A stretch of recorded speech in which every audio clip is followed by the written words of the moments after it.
Thumbtack is a marketplace for real-world services. On Thumbtack, people get their house painted, their dog walked, and their furniture assembled. With 40,000 daily marketplace transactions, the company handles significant traffic.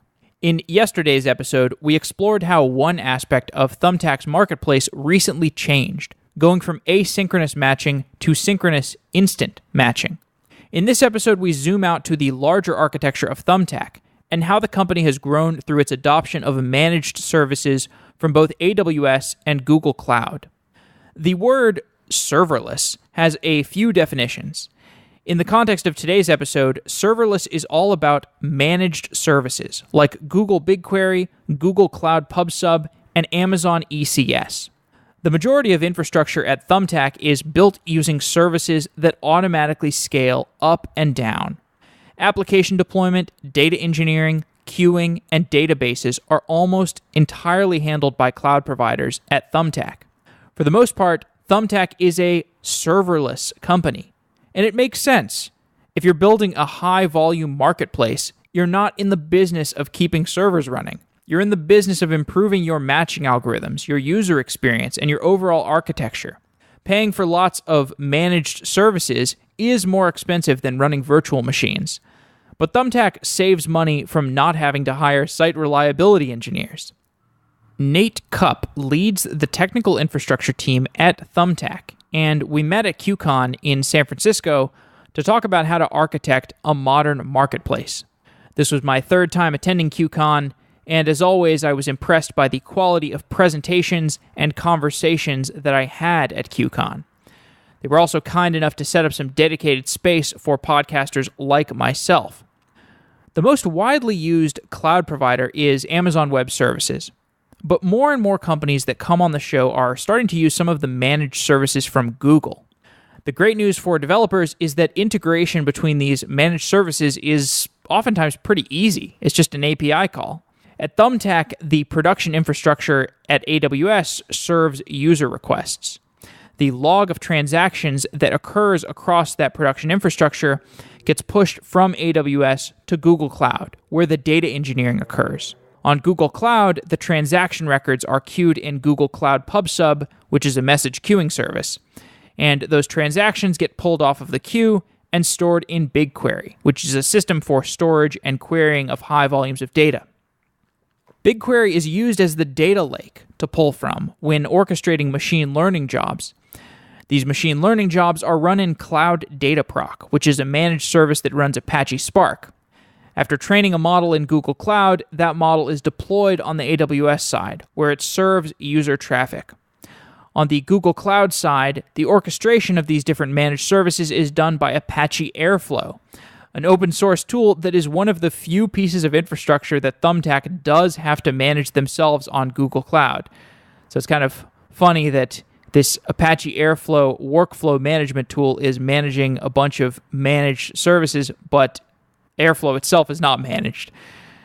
If you want to find out more about the Thumbtack infrastructure, you can see some great diagrams and check out the video of the talk that Nate gave at KubeCon. That should be on YouTube shortly if it's not already at the time of publication of this episode.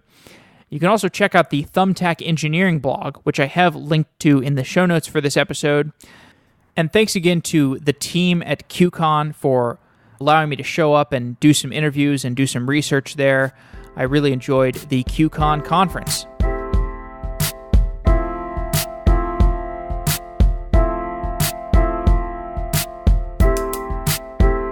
Women 2.0 is a company with a vision of gender equality in the tech world.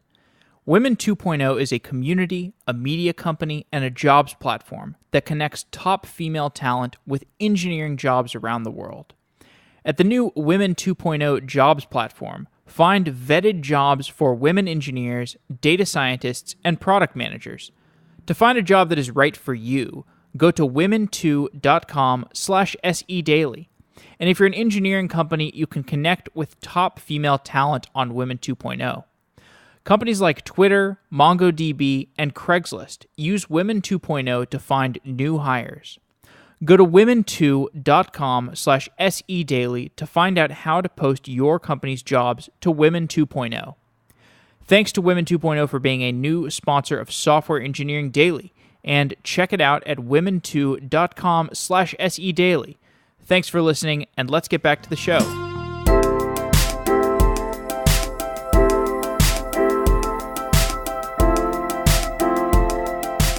Nate Kupp is an engineering manager with Thumbtack. Nate, welcome to Software Engineering Daily. Awesome, thanks. So we're here at QCon. I just watched your talk about scaling marketplaces at Thumbtack, and you gave a great description for how the company has advanced and, in particular, how it has moved to many managed services. And I think the idea of managed services has coincided with the term serverless. And you began your conference talk with a discussion of this ambiguity, the fact that we have one terminology for serverless, which is the functions as a service systems, and then we have this other terminology, which is the managed services side of things.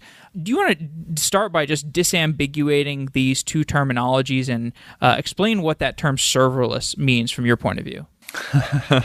Yeah, I think it's super interesting.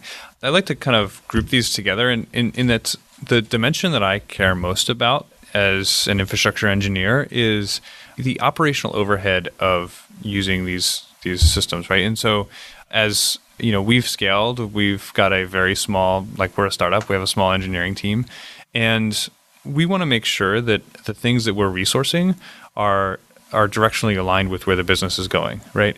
And so to me, anything that's this operational overhead is totally orthogonal to the goals of the business and not a worthwhile place for us to invest engineering time. In a lot of ways, we care a lot more about that than we care about dollars. Of course, we care about minimizing our costs, but engineering is such a scarce resource at a small startup that I think across serverless, across managed services, that's the compelling piece here. Then I guess to answer your question, so I think about serverless as okay, we'll draw a circle around any of these things that's where we are taking that operational piece out of the picture, where I'm not worrying about servers that are running and I'm not worrying about the machines. In a lot of ways, I think Google's done a really good job of providing these kind of things in terms of BigQuery, right? I never worry about what machines are backing my BigQuery tables. Mm-hmm. And it means that I can kind of remove that from my mental model of how the system works. I worry about the APIs to put data in, and I worry about people writing SQL against it, and that's it. Mm-hmm. The core competency of Thumbtack is to be a matching marketplace between people who need home services and workers who are willing to do those home services. And the core competency of Thumbtack is not managing servers. So ideally, you would like to have the operational aspects of your infrastructure be taken care of by a company like Amazon or Google, so that you can just think in terms of what sort of machine learning jobs do we need to get done? What kind of services, what kinds of abstractions do we want to offer to our developers so that they can be higher leverage and more productive? Can you give an overview of the infrastructure at Thumbtack? I know your operational infrastructure is on AWS and the data infrastructure is on Google. So you've got a multi-cloud setup. Paint us a picture for how that looks. Yeah, so I like to think that anything that's on a synchronous path to a user is on the AWS side, and then kind of the more offline stuff is on Google. So to zoom into each of those, so on AWS, all of our production serving, including our microservices, the remnants of the PHP monolith, the different kind of systems supporting that, they're all running there. We run all of our services on Dockerized containers on ECS. And we use Postgres and Dynamo, along with a little bit of Elasticsearch as our primary data stores over there.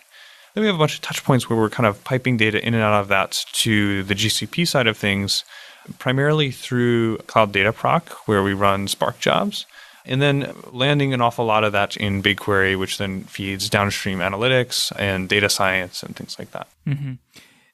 You and I were talking before the show about how little operations burden there has been, how few outages there have been. And you think about building a marketplace business 5 or 10 years ago, even 3 years ago, I mean, one of the earlier shows that I did was with the Uber CTO about just the infrastructure of Uber. I'm sure Uber still has outages and craziness just because the volume of transactions that are going on is so insane.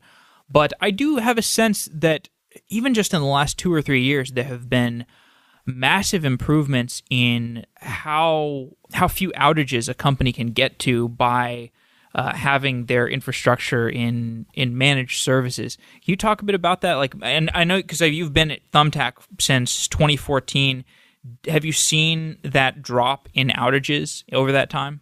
Yeah, and I think I'll attribute that both to this move to more managed services and like an awful lot of investment in our infrastructure from the engineering team. But absolutely, I think often a lot of the outages are problems that we cause ourselves, right? And a bad deploy, something went wrong, we brought down some system. And the more that we can kind of raise the level of abstraction that our developers need to worry about, the less prone we are to those sort of outages, right? And we can kind of offload that responsibility to one of the cloud providers. And to me, that's pretty compelling. And I think, kind of looking where the puck is going over the next few years, I think that model of just raising the level of abstraction, serverless is this kind of one step in that direction. I think there's a lot more that's coming. And to me, it's super exciting because it means that all of us at small startups don't need to worry about that stuff anymore, right? And we can focus on the things that are going to move the business forward and not these operational issues and site outages and things like that. Mm-hmm. So on the user-facing infrastructure side, on AWS, you've got people that are getting matched with workers to do their job. So for example, you have somebody who goes to Thumbtack and they say, I need my house painted, and their request gets matched with people who are willing to paint a house. They get matched up, the job goes through, everything's great. That data gets written into your production infrastructure side, I think in DynamoDB, and you have all this day-to-day transactional stuff. And at some point, that data gets loaded or transferred somehow into the Google side of things, where you have, like you said, data proc and other machine learning jobs.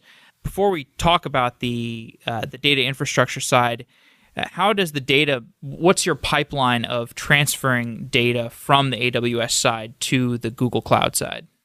Yeah, so there's kind of two modes. We have the near real-time streaming infrastructure, and then we have batch ETL. So for like our data stores for Postgres, for Dynamo, right now it's mostly batch. We're working on building change data capture out of Postgres to pipe that and piping streaming changes into the Google side. But I'd say that the primary source of more like real-time data, we log events out of the website, out of our services. These events are JSON or thrift objects. These hit a FluentD cluster running on the AWS side, which then feeds those into Google Pub Sub. And then we have various things downstream on the Google side which subscribe to that data and process it from there. Mm-hmm. Okay, so you have an event stream on the AWS side, and that event stream is like the change log of everything that is changing across your production infrastructure. And you said something called FluentD is reading that and transferring and communicating that to the Google side? Yeah, so we're just using that as a relay into PubSub, and it's a pretty quick hop right into Cloud PubSub, and then we're sending on the order of hundreds of millions of events per day through PubSub, and then going from there. So you just buffer all the events into PubSub, into Google Cloud PubSub. Yep, and that corresponds to kind of, you can imagine like every user action, basically any kind of action that happened within some context that we want to capture, we'll capture kind of a timestamp event around that and log that into this event stream. On the AWS side, what are you doing for, how do those events exist on the AWS side? So you can imagine like in PHP, we'll just basically compose a JSON object and then that gets logged into this event stream. And it's that you're using Postgres for that, you said? It's directly from the application layer. Okay. So yeah, the application layer writes directly into this event stream. Okay, and so the event stream is just sitting in memory on some box, or? Yeah, well, so it'll write directly to FluentD. So the application layer, handles the action, writes to Fluentd. What is passes on Fluentd? Can you just explain what that is? It's really just this relay that basically can buffer some data and then feed that to a downstream consumer. That piece is kind of minor in the pathway, and in some cases, we may write directly to PubSub. But then, basically once the events land in PubSub, then PubSub durably persists them in a distributed queue, and then downstream consumers, can subscribe to a particular event topic that has, events from the website or events from a particular service. How durable is Fluentd? So Fluentd, in some ways, that's a bit of a weak spot for us, and that we run that ourselves on a set of machines on the AWS side. At some point, we may transition everything to just write directly from the application layer to PubSub. Have you evaluated Kinesis for the? I guess, but yes. I guess that might get costly if you were keeping the entire event stream in both Kinesis and. Yeah. So we actually looked at, so Kinesis is the AWS version of Google Cloud PubSub. So those are pretty much one-to-one. Alternative being then like Kafka if you want to self-host it. So we looked at all three. Again, I think the thing that we found really compelling about PubSub and a lot of the services on the Google side is I don't have to worry about the knobs, right? Like PubSub gives me an API to write events and an API to subscribe and consume events. And I don't have to worry about any of the operational details of how Google handles that on their end. Whereas like Kinesis, I have to worry about sharding, and there are some knobs that are there. And, it's minor, but incrementally all these things add up, right? And then the more kind of these knobs that we put across our infrastructure, the more work operationally that we have to do to keep things in a good place. Okay. Right. So you haven't had any issues with the Fluentd system. So have you had any outages that resulted from like some problem with the event stream on the infrastructure? Yeah, no, I think our, overall this whole infrastructure has been pretty solid. I think the places where we've hit issues have been mostly, I mentioned in the talk, in a couple cases like where BigQuery has made API changes that have broken us. And so we've been, chatting a little bit with the Google team around how we can handle that better and get some more API stability on their side. Pretty much everything else has been really solid and very hands-off, which has been great. Okay, cool. So all these events that are coming in, the changelog across the application infrastructure goes through Fluentd, it goes into Google Cloud PubSub, and then you have several different things that are reading from that event stream. What are some of the consumers of that event stream? Yeah, so the primary consumer today is a Spark streaming job, which pulls events out of these PubSub topics and then writes those down into BigQuery tables. So one of the things that we found pretty compelling about BigQuery was it has these streaming APIs where I can do streaming writes into a table and it's immediately queryable in BigQuery, right? So that means that like from the time a user took an action in production to the time that our analysts can query it is like 30 seconds. And like at scale, with millions and millions of events. That's pretty cool. And it's helped us a ton, when, we have any issues on the site and we want to understand kind of at a higher level, kind of more the business level rather than the engineering operations level, what's going on. The analysts can be a good partner to us because they can go and look at the events and see what's happening.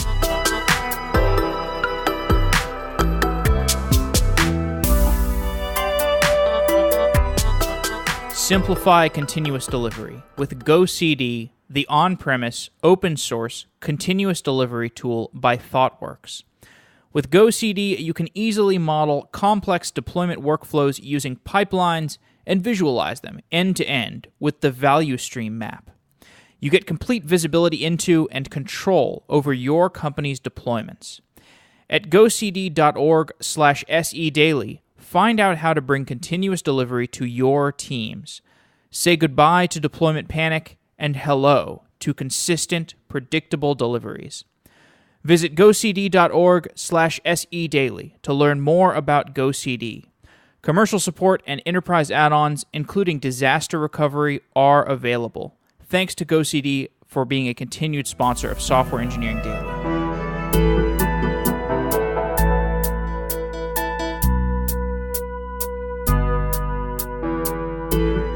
So this is we had a show about BigQuery recently, and this is one of the things that we kind of discussed on that was like 5 or 10 years ago, the things that BigQuery offers you today at a pretty fast SLA, this was like you needed to do as a nightly job on Hadoop, right? Like so now you can do like an aggregation, a giant aggregation or a giant query on the fly and deliver it to the user as like business logic, right? Yeah, which is amazing, right? I think it's pretty cool from our side, and I think being able to like we still have those nightly batch jobs around, as the kind of the just in case version of that. But yeah, I mean, one of the things that we like appreciated a lot about the way that BigQuery is set up and this kind of between PubSub and BigQuery. So we built this as a Spark streaming job, and then we can just reuse the same data models that we were using in the batch job in the streaming job, right? And so we got a fair amount of code reuse there from across both. That's like the whole data flow vision of like there should be no batch, there should be no streaming, there's only this thing. And I think we're kind of moving incrementally towards. I'm kind of we're holding our breath to see where things shake out with data flow versus Spark streaming and what emerges as kind of the winner in that space. We went the Spark streaming routes in the short term, given that we have lots of Spark code already, and it was this easy hop to go build that. Well, comparatively easy versus rewriting everything in Dataflow. But we'll see. I think there's a lot of things that Dataflow does really well, and particularly this, like, where we don't have to worry about the knobs is really compelling. And I think the thing that I'd like to see is just more adoption there and more people using Dataflow, Apache Beam, where I can be convinced that we're not just getting locked into, this small corner of the ecosystem. Yeah, so that was something I had done a couple shows about last year, and I didn't fully understand what was going on there. So I did 2 shows about Dataflow / Apache Beam, and what I understood about Apache Beam is this is a way of making your Spark streaming or Apache Flink things compatible with Dataflow, but I could never really wrap my mind around what that means. Can you shed some light on that, or do you understand what they're talking about there? Yeah, my understanding is that Apache Beam is basically the open source, so it's the open source version of Dataflow, right? So Google provides Dataflow as a managed offering, and then Beam is API compatible with that. But I think, today those two things largely go hand in hand, and then I would hazard a guess that most Apache Beam users are going to be on Google using Dataflow. Yeah, that's what confused me about it. And so, I'm kind of curious to see if that changes, right? And if there's kind of more broad adoption than just within the GCP ecosystem.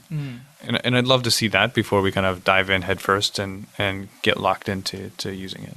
Right. So Spark streaming, can you help me understand what is Spark streaming doing there, and why was it the choice of technologies versus the other options in that situation?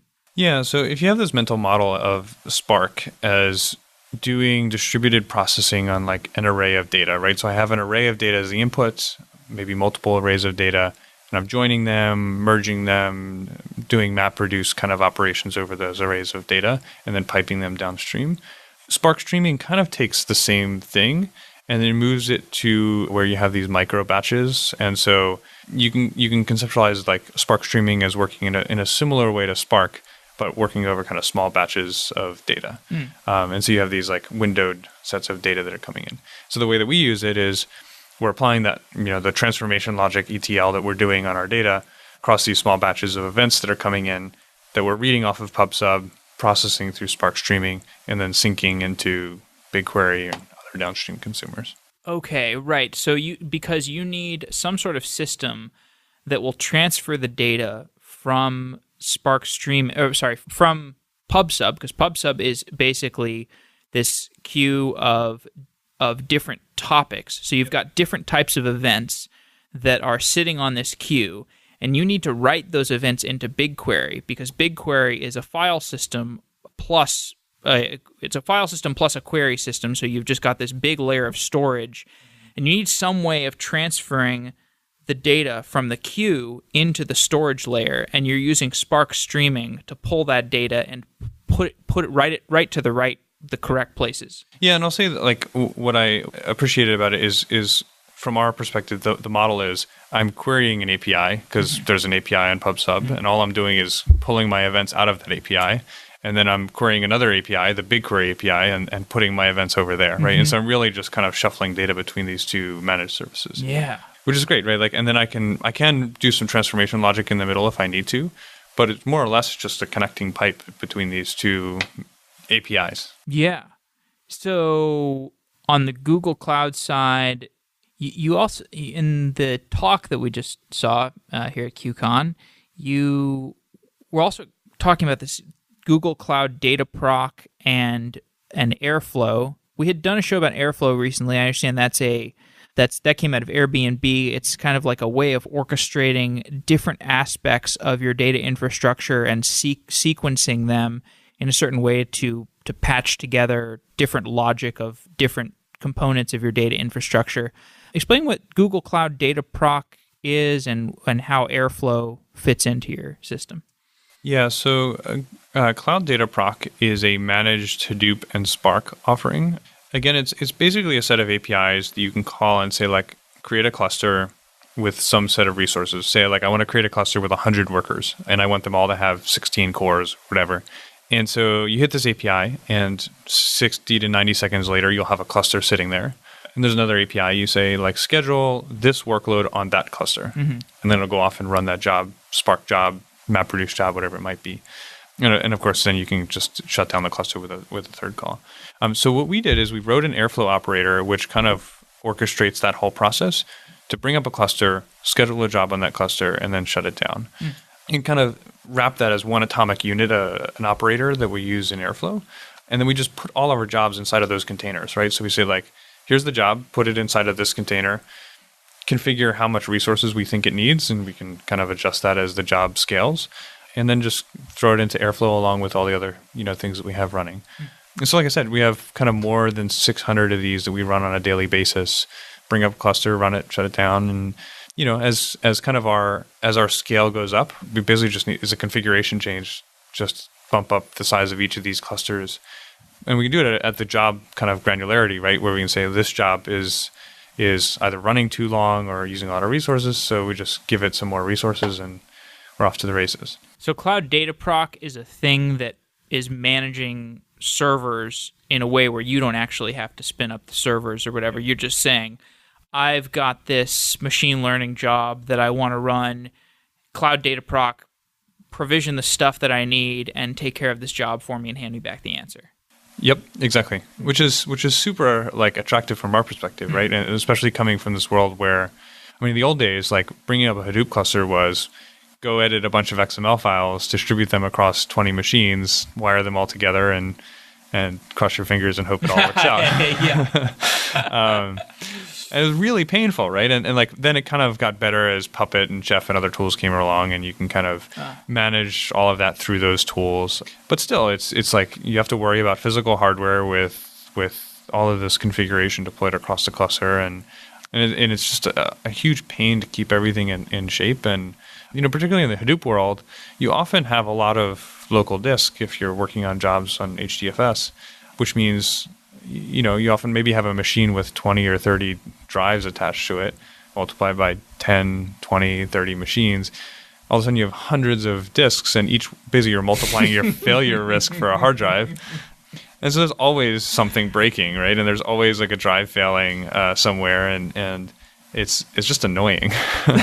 And so like being able to take all of that out of the picture and just say, okay, it's an API, and I don't have to worry about it. Yeah, is incredible. Yeah. And so Airflow here is, I guess, I'm wondering why. So Airflow, you must have to manage yourself, though, right? Like that is a system that is actually, that's one of the rare systems that you're actually managing yourself on a server somewhere. Yes. For now, I think we'll probably at some point containerize pieces of it and deploy it on top of that side of our infrastructure. But yeah, for now, that's just we've configured it with Puppet. It's running on some machines on AWS, and then kind of orchestrating the whole thing. Is there any operational burden to that, or is it pretty straightforward? I'd say the operational burden comes from some of the like bugs that are around in Airflow, and we've hit a few of those. But largely it's been pretty good for us. So we've been talking pretty abstractly about data just blasting from the event streams on your production infrastructure, going over to Google Cloud, being pulled off of Cloud Pub Sub, written to BigQuery. You've got BigQuery jobs that are actually okay. So you've got the data going into BigQuery, and you have business logic BigQuery jobs. I want to ask you about some of those business logic jobs, but also we just talked about these data proc jobs, these like machine learning jobs. How is the data getting from? Is BigQuery your system of record? Like, do you move all the data from BigQuery into a data proc container to do machine learning jobs there? Yeah, that's a great question. So the way that things work, so imagine, kind of each step along a data pipeline that we build, we'll read from some source, whether it's PubSub or, some third-party API for external data, or wherever we're getting data from. We read from there, we write to Google Cloud Storage, and then we call the BigQuery load APIs on that data we just wrote to Google Cloud Storage. Mm-hmm. And then the next stage of the jobs will all read from Google Cloud Storage, process the data, and again write to GCS and load into BigQuery. So GCS is really our system of record, and then BigQuery kind of just mirrors what's on GCS. GCS is like the Google S3 equivalent. Exactly, yeah. The reason we do it that way is that it's kind of expensive to read from BigQuery. Mm-hmm. So if you imagine, like, I'm running a Spark job and I'm processing terabytes of data, I want to do my reads off of GCS versus doing my reads out of BigQuery, because I'm paying for it's $5 a terabyte out of BigQuery. And so I think it's a columnar store, so it's probably harder to read from it for individual records. In a lot of ways, so the APIs will end up doing the read, writing to GCS anyway, and then processing the data. So it's easier to just read the mirror that we have on GCS and process from there.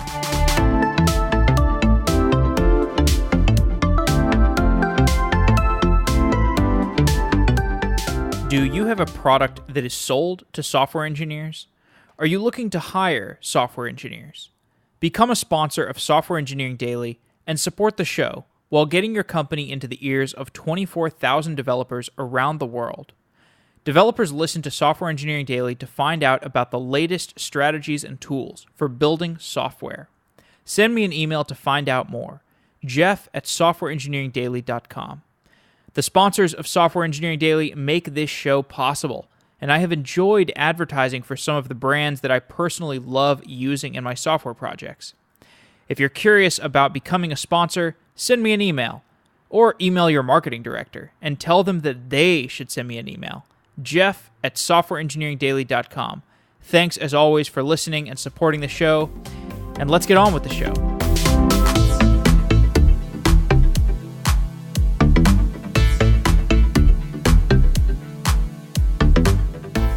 To make this more tangible for people, could you maybe give an example? So I'd like to talk maybe some examples of BigQuery, particular just a random BigQuery query that comes to mind as business logic, and then also a piece of, one of those data proc jobs, just to make this a little bit more tangible for people. Yeah, so maybe I can trace through kind of end to end from, say, like the production data to our analytics, dashboarding, key company metrics. Perfect. So imagine, I'd say most of our product data lives in Postgres. So we have these Scoop jobs that we run, which run on Dataproc. Scoop still uses MapReduce, but it just runs a Dataproc job on a Dataproc cluster, reads from some Postgres table. Imagine we have like the users table, right, in Postgres. So we have a users table, has 30 columns, 40, whatever it is. We pull that data out of Postgres via Scoop, process it through Dataproc and Scoop, and then land it as Avro files on GCS, and then call load to put those in BigQuery. We may have a bunch of these, and we pull a bunch of different data sets into GCS BigQuery. And then we actually have this kind of what I call like last mile ETL, where we let the analysts write SQL queries for BigQuery, which they can run to take this set of tables and transform to more consumable tables for the rest of the business. So imagine, we have all these kind of like tables which are laid out exactly the way they are in Postgres, right? You have all your Postgres tables. Now they're kind of mirrored into BigQuery. That's maybe not the format you want in terms of measuring KPIs for the business, right? And so that mapping from like Postgres table schemas to entities that the business cares about and all the KPIs for those entities. So the analytics team owns a lot of those definitions, and we just run those automatically on a regular cadence. And so then on that last step, we have now, you can imagine a users table, maybe for separate tables for pros, for customers, for requests, and kind of all the key entities on Thumbtack. And then all the KPIs we care about for each of those different entities. And from there, it's kind of this last hop of, well, create all of our key company dashboards and read from these tables, and we're off to the races. Yeah. So that example, maybe I missed it, but did you cover something that happened in Dataproc, in the Dataproc layer? Yeah, so the scoop jobs that pull from Postgres run on Dataproc. All right. And I will say we also, so I mentioned in the talk, like we also pull in data that's in Dynamo. We also pull in these events from production. And often this kind of last mile ETL will grab data from each of those and to compose these key tables for each entity in the product. Okay. We actually glossed over the production infrastructure, I guess. We just talked about this a big event stream that's being created and going through Fluentd and then making its way to the Google side. I think AWS on one side and Google on the other side. We just talked about the event stream on the AWS side.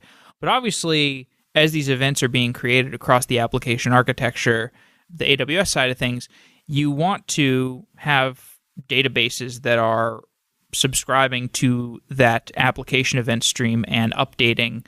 So what's on the production infrastructure side of things, what's getting updated off, or who is reading from that event stream? So the event stream is strictly over to the Google side. Okay. The way that the production serving infrastructure works, so we have the PHP monolith, which is kind of the entry point for everything.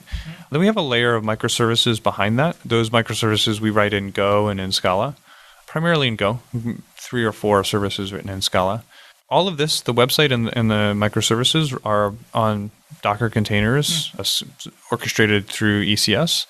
And all of these then kind of write to either Postgres or Dynamo, read and write from both of these data stores, and then also Elasticsearch for search applications.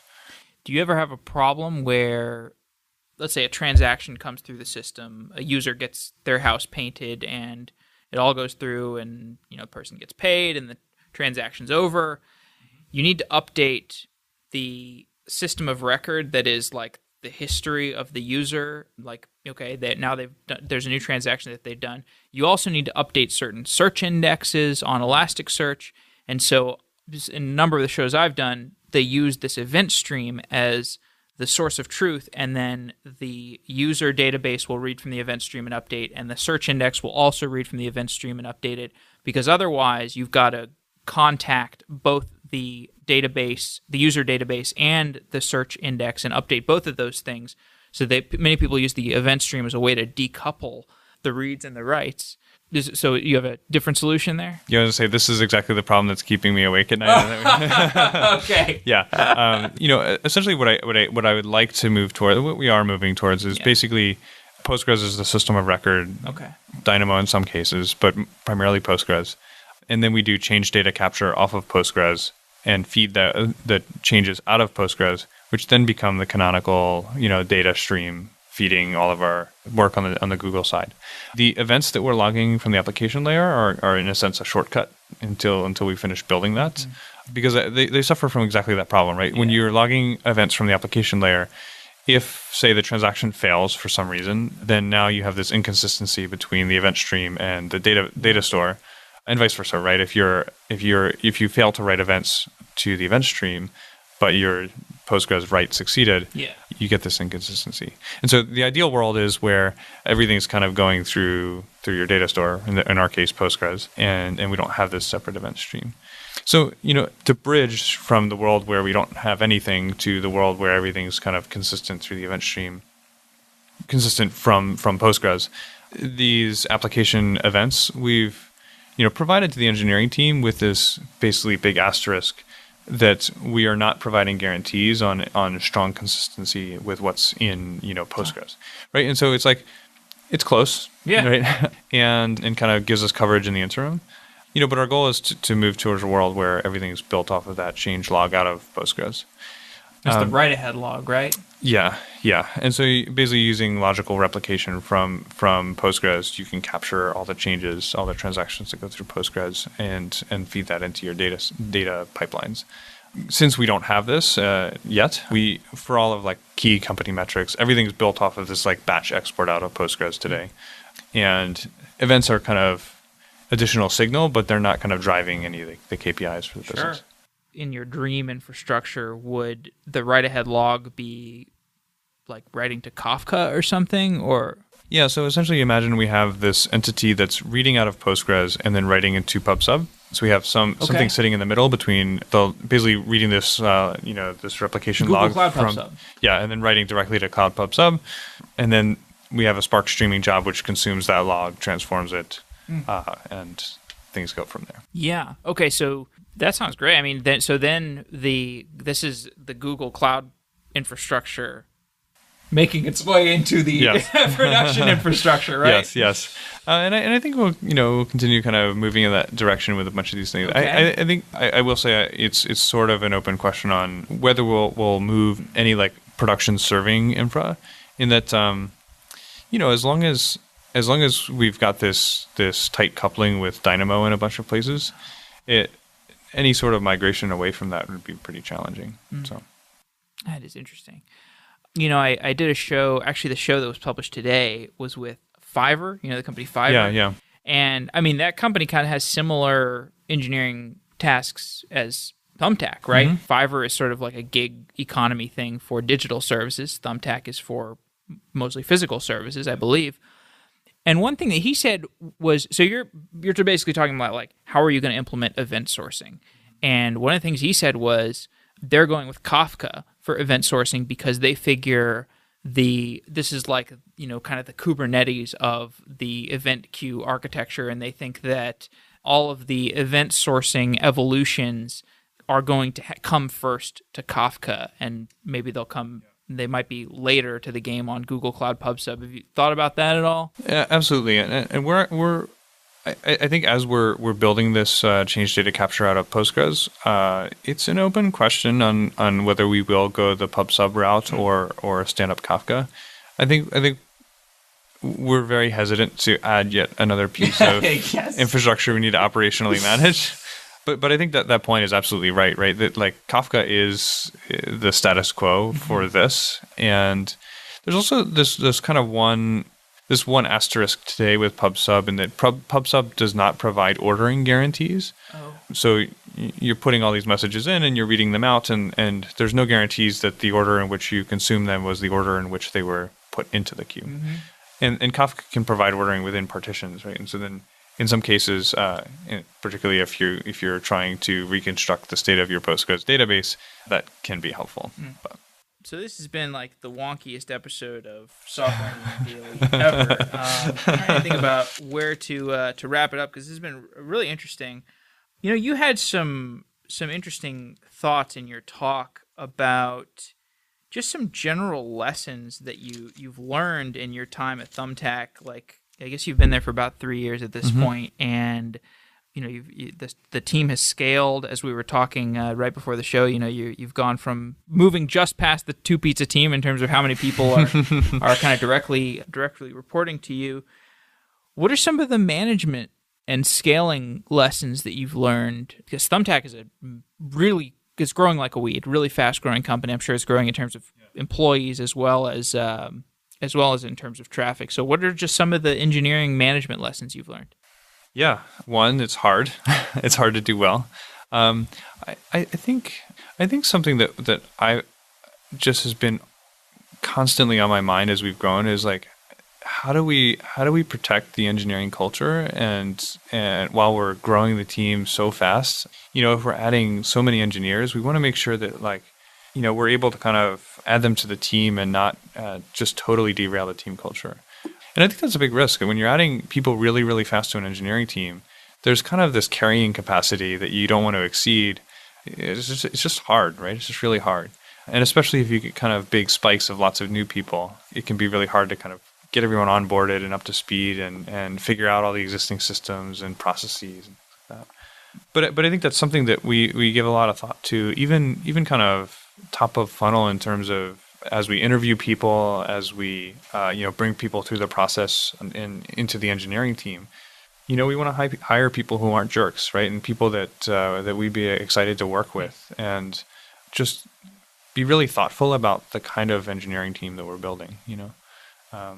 That I think has been a key priority for me and for us, and I think will continue to be as we keep growing fast. Yeah. Okay. Well, Nate, this sounds like a great place to stop. Cool. Yeah. Thanks for coming on Software Engineering Daily. It's been great. Awesome. Thanks for having me. Thank you. When you are continuously deploying software, you need to know how your code changes affect user traffic around the world. Apica system helps companies with their end user experience, focusing on availability and performance. Test, monitor, and optimize your applications with Apica system. With Apica Zebra Tester, Apica Load Test, and Apica Synthetic, you can ensure that your apps and APIs work for all your users at any time around the world. Apica Zebra Tester provides local load testing for individuals, small teams, and enterprise DevOps teams to get started quickly and scale load testing as your needs evolve. Apica Load Test ensures that your app can serve traffic even under high load. Apica Synthetic sends traffic to your website and your API endpoints from more than 80 different countries, ensuring wide coverage. Right now, you can go to softwareengineeringdaily.com/Apica for a webinar about the real ROI of API testing. You can also find past webinars, such as how to optimize websites for fast load time. Go to softwareengineeringdaily.com/Apica to find the latest webinars on load testing and lots of other topics, and check out Apica system for testing, monitoring, and optimization. Thanks again to Apica for being a sponsor of Software Engineering Daily. Wow!